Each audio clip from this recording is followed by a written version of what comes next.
A. Menyimak informasi atau pesan. Dalam teks negosiasi.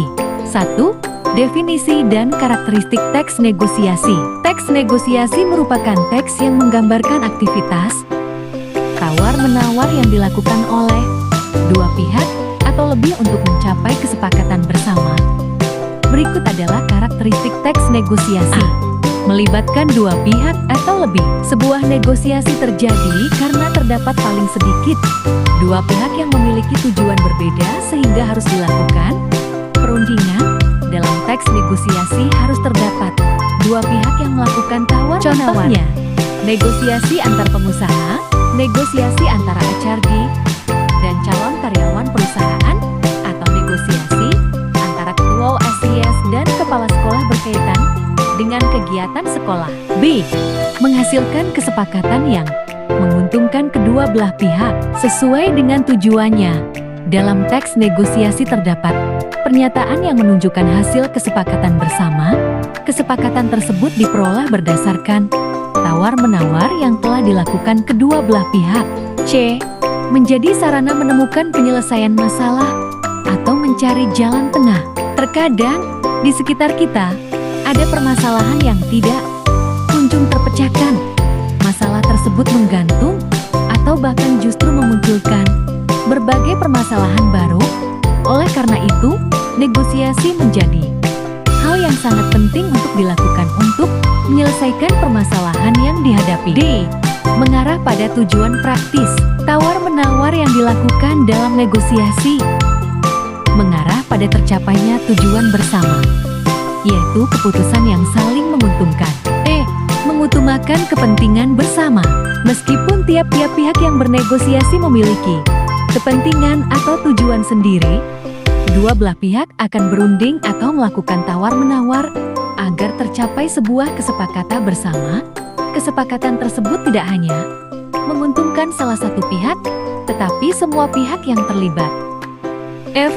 Memiliki keterkaitan dengan rencana yang belum terjadi. Negosiasi dilakukan untuk mencari cara terbaik atau jalan tengah dalam menyelesaikan sebuah persoalan atau mewujudkan sebuah rencana. Contohnya, ketika seorang pengusaha roti akan menentukan pihak penyedia bahan baku, dia akan melakukan tawar-menawar dengan calon penyedia bahan baku tersebut. Setelah melalui tahapan perundingan dan mencapai kesepakatan, barulah pengusaha roti tersebut melakukan transaksi. 2. Bentuk penyajian teks negosiasi. Teks negosiasi bentuk dialog menggunakan kalimat langsung, sedangkan teks negosiasi bentuk cerita pendek merupakan perpaduan antara narasi dan dialog. Berikut adalah contoh teks negosiasi berbentuk dialog, yaitu membeli gamis batik, dan cerita pendek yaitu pinjam mobil.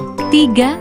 Struktur teks negosiasi. Teks negosiasi juga memiliki struktur khas yang membedakan dengan teks lain. Struktur teks negosiasi adalah sebagai berikut. A. Orientasi. Bagian orientasi atau pembuka negosiasi biasanya berupa berisi penyampaian, tujuan atau pernyataan untuk mengawali pembicaraan atau harapan yang diajukan untuk bagian disetujui. Pengajuan berisi penyampaian tujuan negosiasi, yaitu keinginan atau harapan yang diajukan untuk disetujui. C. Penawaran.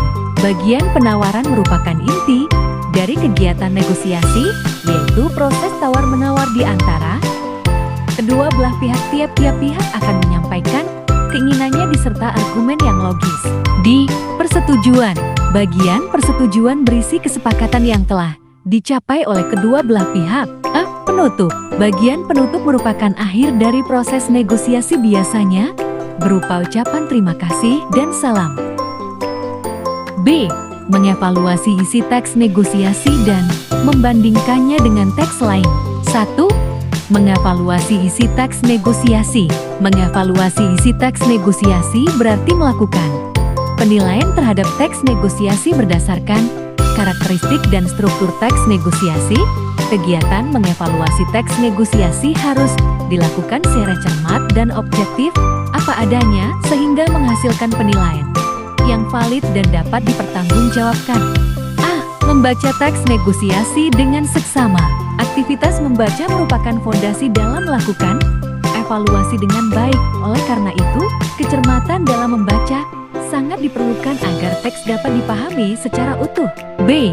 Memahami isi pengajuan, penawaran, dan persetujuan. Bagian inti dari teks negosiasi adalah pengajuan, penawaran, dan persetujuan.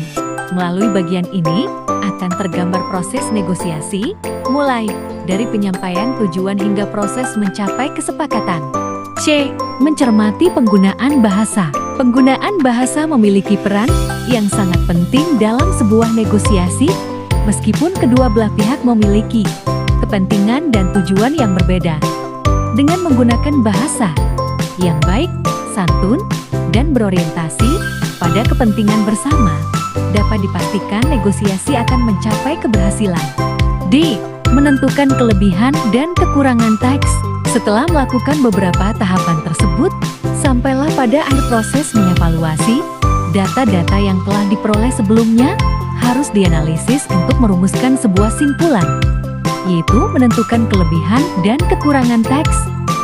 2. Membandingkan teks negosiasi dengan teks lain. Aktivitas membandingkan satu teks dengan teks lainnya bertujuan mengetahui persamaan dan perbedaan teks, sehingga Anda akan mengetahui karakteristik, fungsi, dan tingkat efektivitas kedua teks. Surat penawaran adalah surat yang dibuat dan ditujukan kepada pihak lain dengan tujuan menawarkan barang